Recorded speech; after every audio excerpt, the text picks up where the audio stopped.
Welcome to burning topic. నేను కావ్య. ప్రకృతి అందాలకు నెలవైన జమ్మూ కాశ్మీర్లో భారీ వర్షాలు బీభత్సం సృష్టించాయి. కొండ చర్యలు విరిగిపడి వరదలు ముంచెత్తడంతో జనజీవనం అస్తవ్యస్తమైంది. ఈ వర్షాల వల్ల ఎంత నష్టం జరిగింది? చినాబ్ నది పరిస్థితి ఏమిటి? సహాయక చర్యలు ఎలా సాగుతున్నాయి? Let's watch.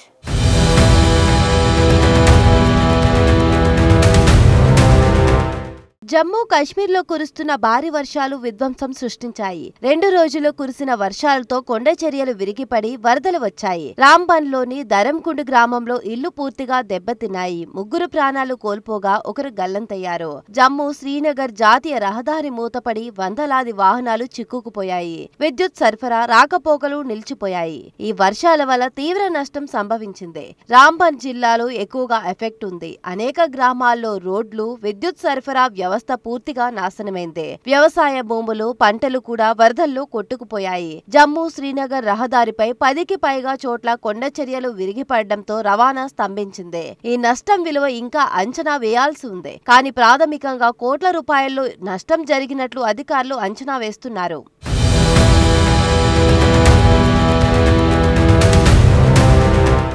చీనాబ్ నది పరిస్థితి గురించి చూస్తే రాంబన్ జిల్లాలోని ధరంకుండ్ గ్రామం సమీపంలో చీనాబ్ నది ఉప్పొంగుతోంది. 2023 జూలైలో చీనాబ్ నదికి భారీగా వరదలు వచ్చాయి. ప్రస్తుతం ప్రమాద స్థాయిని దాటి ప్రవహిస్తుండటంతో సమీప గ్రామాల ప్రజలను అధికారులు హెచ్చరిస్తున్నారు. నదీ తీరంలోని గ్రామాలను అప్రమత్తం చేస్తూ అధికారులు జనాన్ని సురక్షిత ప్రాంతాలకు తరలిస్తున్నారు.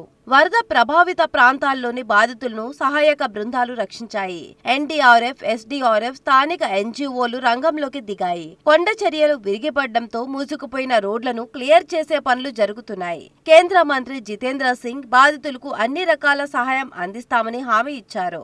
అవసరమైతే తన వ్యక్తిగత వనరుల నుంచి కూడా సహాయం చేస్తానని ప్రకటించారు. అయితే నిరంతర వర్షాలు సహాయక చర్యలకు ఆటంకంగా మారాయి.